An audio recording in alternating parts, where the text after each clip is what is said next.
এই বেশে মানুষকে ধোঁকা দিতে সোজা না। তবে দাড়িটা দিতে হবে। সাদা দাড়ি। সাদা দাড়ি হইলে আরো সুবিধা হবে। তাহলে আল্লাহ, আল্লাহ, আল্লাহ, আল্লাহ, আল্লাহ, আল্লাহ, আল্লাহ, আল্লাহ, আল্লাহ, আল্লাহ, আল্লাহ। পিছনে আমার প্রিয় নবী হযরত মুহাম্মদ মুস্তাফা সাল্লাল্লাহু আলাইহি ওয়াসাল্লামের রওজা মুবারক, মসজিদে নববী। তাই না? এরকম করে তো বেশিরভাগ ধোঁকা দেয়। আপনাদের কি মনে হয় এই পর্যন্ত আমার ৭৫ বছর বয়সে, যদিও আমার বড় ভাই মরহুম শামসুল হুদা মজুমদার শুধু বড় ভাই না, আমার শিক্ষক, আমার গাইড, আমার গার্ডিয়ান ছিলেন। তিনিও একজন শিক্ষক ছিলেন। মুক্তিযুদ্ধের অন্যতম সংগঠক মুক্তিযোদ্ধা শামসুল হুদা মজুমদার সাহেবের মৃত্যুর ১ বছর হয়ে যাচ্ছে। আর মাত্র ৫ দিন মাঝখানে সম্ভবত। দেখেন, আগামী বুধবারে, আজ ১৭ তারিখ,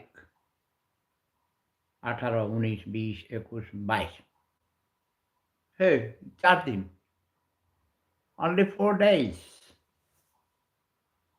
৪ দিন পর তার ১ বছর পূর্ণ হবে তাঁর মৃত্যুর। তিনি পানিতে পড়ে, কেউ বলে তাকে ধাক্কা দিয়ে ফেলে দিয়েছে, কেউ বলে গোসল করতে যাওয়ার পর পুকুরে, তবে তিনি গোসল করতেছিলেন দিনের বেলায়। এটা আমি গত ২ দিন আগে আমার ভাতিজা কালু মজুমদারের কাছ থেকে, রাশেদ আহমেদ মজুমদার, কালুর কাছ থেকে বিস্তারিত জানতে পেরেছিলাম। তিনি দিনের বেলায় গোসল করছিলেন, কয়েকবার পানিতে নেমে, নেমে গোসল করছিলেন। তো উনাকে জিজ্ঞেস করেছিল আমার ভাতিজার বউ, বলল যে, এবং উনাকে নিয়ে পুকুরের পাড়ে পাকা ঘাট, সেখানে আবার নামাজের আমাদের মসজিদ আছে। মসজিদের সাথে আবার একটা পাকা, অনেক আগের সেই, আমার মনে হয় more than 60 years ago নামাজের স্থান, পাকা নামাজের স্থান, সেটা এখনো আছে। সেখানেই বেশিরভাগ সময় তিনি বসে বসে থাকতেন, নামাজ পড়তেন, জিকির করতেন, ওই ঘাটে গোসল করতেন। বারবার নাকি গোসল করছিলেন। গোসল করে আবার উঠে, গরম ছিল। এই মাস তো গরমের দিন, বাংলাদেশে এখনো গরম। তো উনাকে নিয়ে খাওয়াইলো, সেখানে খাওয়া দিছে।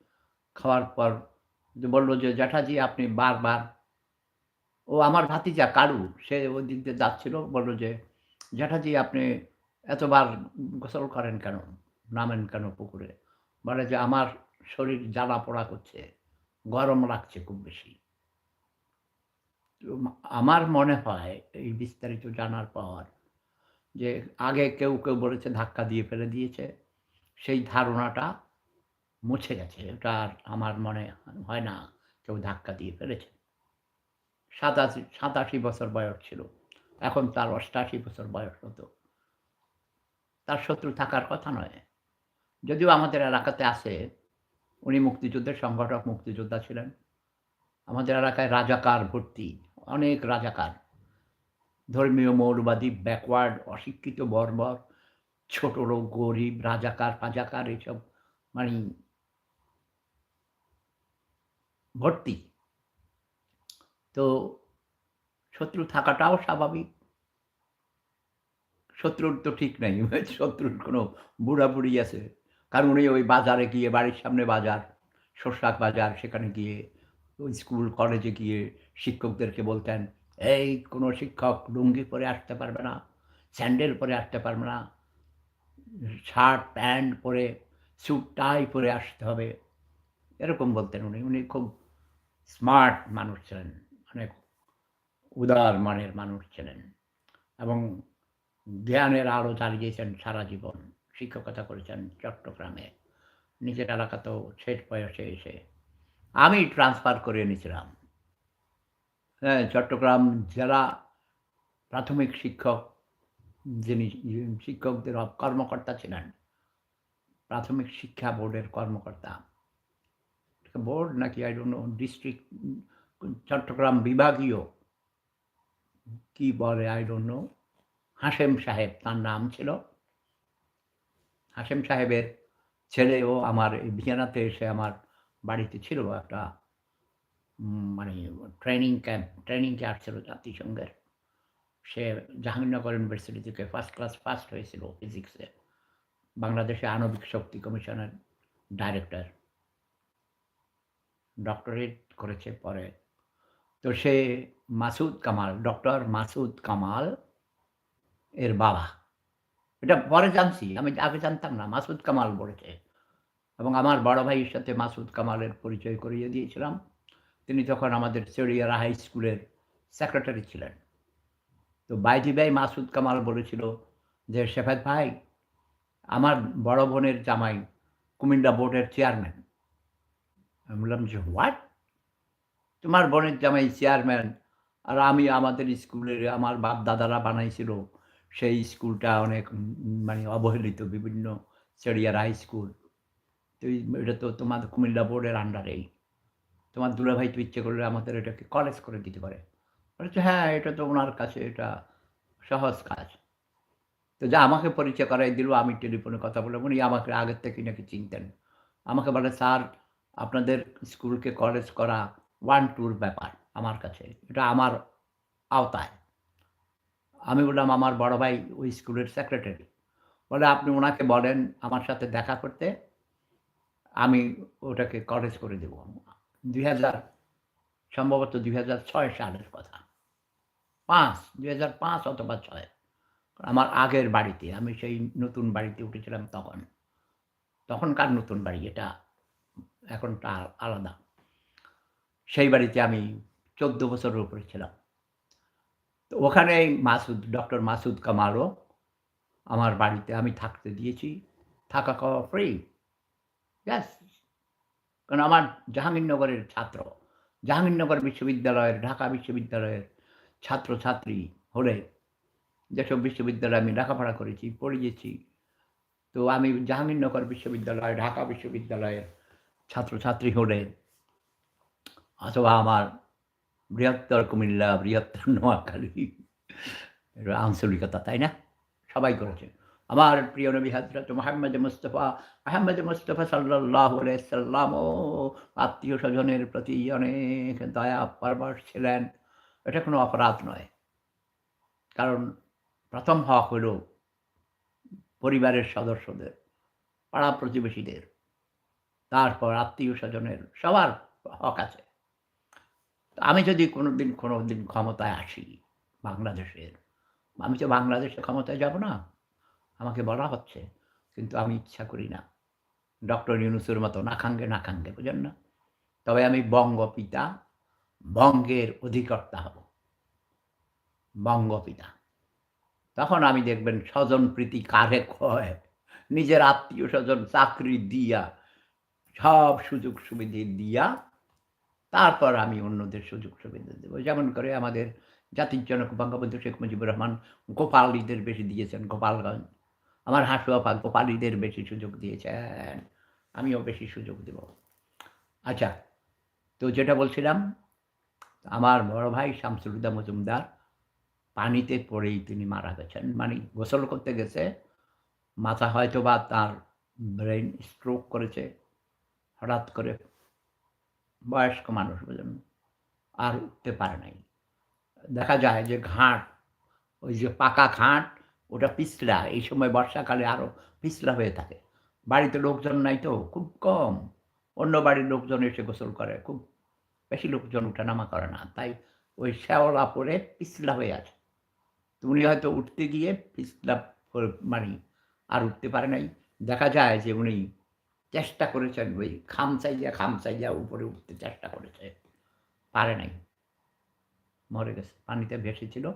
পরের দিন অন্য বাড়ির এক মহিলা গোসল করতে এসে, অনেকে পানিও নেয় সেখান থেকে। যুগ ধরে ওখান থেকে পানি নিত। তো এখন আর পানি নিতে হয় না, আমাদের বাড়িতে ডিপ টিউবওয়েল আছে, আর্সেনিক কল। আমার ছোট ভাই মানিক এটা বসিয়েছে আরও অনেক আগে। আমাদের এলাকায় সর্বপ্রথম আর্সেনিক টিউবওয়েল। তো ওখান থেকে পানি, খাওয়ার পানি নেয়। তো গোসল করে কেউ কেউ আসে। অনেক বড় পুকুর আমাদের, বড় পুকুর। সেই পুকুরে লাশ পড়েছিল, দুঃখজনক। যাই হোক, অনেক কথা বললাম। আগামী বুধবার 22শে অক্টোবর তাঁর মৃত্যুবার্ষিকী। সেই উপলক্ষে আমরা পরিবারের পক্ষ থেকে, আমরা ভাই বোন যারা জীবিত আছি, আমার বোনরাও 2 বোন মরে গেছে। এক ছোট বোন লন্ডনে আছে, আরও 3 ভাই লন্ডনে আছে, আমি আছি। এখন আমি আমাদের ফ্যামিলির, মজুমদার ফ্যামিলির সবচেয়ে সিনিয়র মোস্ট, মুরুব্বি। তো আমি মনে করি আমার দায়িত্ব বেশি। আবার আমার ছোট ভাই, ইমিডিয়েট ছোট ভাই ফয়েজ ইংল্যান্ডে মারা গেছে। 1967 সালে সে ইংল্যান্ডে লেখাপড়া করতে গিয়েছিল। সেখানেই সারা জীবন ছিল। সেখানেই মৃত্যুবরণ করেছে গত এপ্রিলের 18 তারিখে। তার স্মরণে আমার বড় বোন ফজিলাতুন্নেসা, ঢাকাতে ছিলেন আমার প্রিয় বড় বোন। সুখে দুঃখে অনেক আমাকে সহযোগিতা করতেন। আমার বোন মারা গেছেন। ছোট বোন 3 মাসের মাথায় 2 বোন মারা গেছে। 6 মাসের মাথায় 2 ভাই মারা গেছে, মানে ব্যবধানে। আমার নুরু ভাই, ইমিডিয়েট বড় ভাই মারা গেছে। তারপর থেকে আমি আর দেশে যাইনি। আমার মা-বাবা মারা গেছেন। বাবা ইংল্যান্ডে মারা গেছেন। তার মরদেহ দেশে নিয়ে দাফন করেছেন 1999 সালে। দাদা-দাদি, নানা-নানি, আত্মীয়স্বজন, চাচা, জ্যাঠা-জেঠি যারা মৃত্যুবরণ করেছেন, সবার জন্য সবাই দোয়া করবে এবং সবার উদ্দেশ্যে আমি মিলাদ মাহফিলের আয়োজন করেছি সেই দিন। এবং আমার মরহুম পিতা আলহাজ আলী আকবর মজুমদার সাহেবের স্মরণে, তাঁকে স্মৃতিতে রাখার জন্য, তার সৌজন্যে একটি হাসপাতাল ফাউন্ডেশন সেদিন ভিত্তিপ্রস্তর স্থাপন করা হবে এবং ভিত্তিপ্রস্তর স্থাপন করবেন 1971 সালের মহান মুক্তিযুদ্ধের সংগঠক, অন্যতম সংগঠক এবং ভারতের ত্রিপুরা রাজ্যে আম্রকাননে যুদ্ধাহত মুক্তিযোদ্ধাদের জন্যে ফিল্ড হাসপাতাল তৈরি করেছেন, যিনি উদ্যোগ নিয়েছেন, অন্যতম উদ্যোক্তা ডক্টর নাজিম উদ্দিন আহমেদ ভাই, আমার অত্যন্ত প্রিয়। তিনি পরবর্তী সময়ে ডক্টর জাফরুল্লাহ চৌধুরী সহ সাভারে গণস্বাস্থ্য কেন্দ্রের প্রতিষ্ঠা করেন। তিনি গণস্বাস্থ্য কেন্দ্রের প্রতিষ্ঠাতা, ট্রাস্টি। বর্তমানেও তিনি আরও নতুন আরেকটি হাসপাতাল যাত্রা শুরু করেছেন টুঙ্গিতে। এবং আমি সেফুদা ডক্টর নাজিমুদ্দিন ভাইয়ের প্রধান উপদেষ্টা। তিনি আমাকে প্রধান উপদেষ্টা বানিয়েছেন। আমি ডক্টর জাফরুল্লাহ চৌধুরী ভাইয়েরও প্রধান উপদেষ্টা ছিলাম, গণস্বাস্থ্য কেন্দ্রের প্রধান উপদেষ্টা ছিলাম। আরও কত প্রধান উপদেষ্টা আমি হিসাব নাই। প্রেসিডেন্ট ডোনাল্ড ট্রাম্পের প্রধান উপদেষ্টা, প্রেসিডেন্ট পুতিনের প্রধান উপদেষ্টা। ভাই, সব কিছু মিলিয়ে 22শে October Hashmatunnesa Hasu science and technology college and Swapnil kindergarten প্রাঙ্গণে অনাড়ম্বর একটি অনুষ্ঠানের আয়োজন করা হয়েছে। সেখানে আলোচনা সভা, মিলাদ মাহফিল, কোরআন খানি, কবর জিয়ারত, ফাতিহা পাঠ এবং আলোচনা সভা হবে। এবং সাথে সাথে আমার মরহুম পিতা আলহাজ আলী আকবর মজুমদার সাহেবের নামে আলহাজ আলী আকবর মজুমদার মেমোরিয়াল হাসপাতাল উদ্বোধন করা হবে। আপনারা সবাই আমন্ত্রিত।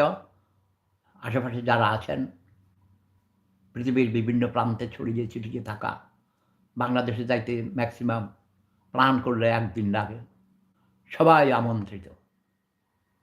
কাঙ্গালি ভোজের ব্যবস্থা করা হয়েছে। নিজেরা যাবেন, নিজেরা সবাই মিলেমিশে খিচুড়ি পাকাবেন এবং নিজেরা খাওয়ার চেয়ে অন্যদের বেশি খাওয়াবেন। নিজেরাও একটু খাবেন, কিন্তু অন্যদের বেশি খাওয়াবেন এবং সবার জন্য দোয়া করবেন। হে মাওলা! এ পৃথিবীতে যত মানুষ, যত প্রাণী মৃত্যুবরণ করেছে সবার আত্মার মাগফিরাত কামনা করছি। আমি এখন হাসপাতালে যাব। আমার কানে অপারেশন হয়েছিল, সেই ব্যান্ডেজ খুলেছে গত ২ সপ্তাহ আগে। আবার আজকেও বাকি ব্যান্ডেজ করা ছিল। ওটা কালকে রাত্রে অটোমেটিক বেরিয়ে গেছে। তো ডাক্তাররা এটা করবে, এখনো ব্যথা হয়। এখনই আমাকে যেতে হবে। সবাই ভালো থাকুন, সুস্থ থাকুন। আসুন আমরা নিজেকে আগে ভালোবাসি, তারপর অন্যদের ভালোবাসি। I have to survive first. আমাকে আগে বেঁচে থাকতে হবে। নিজে বাঁচলে বাপের নাম। If I can survive, then I can help others. আর যারা আশেপাশে আমার পরিচিত ডাক্তার আছেন, সকল ডাক্তারদের আমি অনুরোধ করব, ইনভাইট করছি এবং শিক্ষিত সমাজকে আমার এলাকার শাহরাস্তি, রামগঞ্জ, চাটখিল, আমার আশেপাশে যারা বরুড়া, হাজীগঞ্জ, ফরিদগঞ্জ, চাঁদপুর, বৃহত্তর কুমিল্লা, বৃহত্তর নোয়াখালী জেলার ঢাকা, চিটাগং, সিলেট, খুলনা, বরিশাল, রাজশাহী, দিনাজপুর, রংপুর, ফেনী, চিটাগং, সবাইকে, খুলনা, সবাইকে আমি ইনভাইট করছি, আমন্ত্রণ জানাচ্ছি। সবাই আসবেন 22শে অক্টোবর আগামী সপ্তাহে বুধবার আমার জন্মভিটা সেলিয়ারা গ্রামে মজুমদার বাড়িতে, স্থানীয়ভাবে করের বাড়ি বলা হয়। আপনারা সবাই আমন্ত্রিত এবং সবার জন্যে দোয়া করবেন। সেখানে হাজির হলে আমি খুব খুশি হব। আমিন, সুম্মা আমিন। জয় জনতা, জয় মানবতা, জয় বঙ্গপিতা শেফুদা।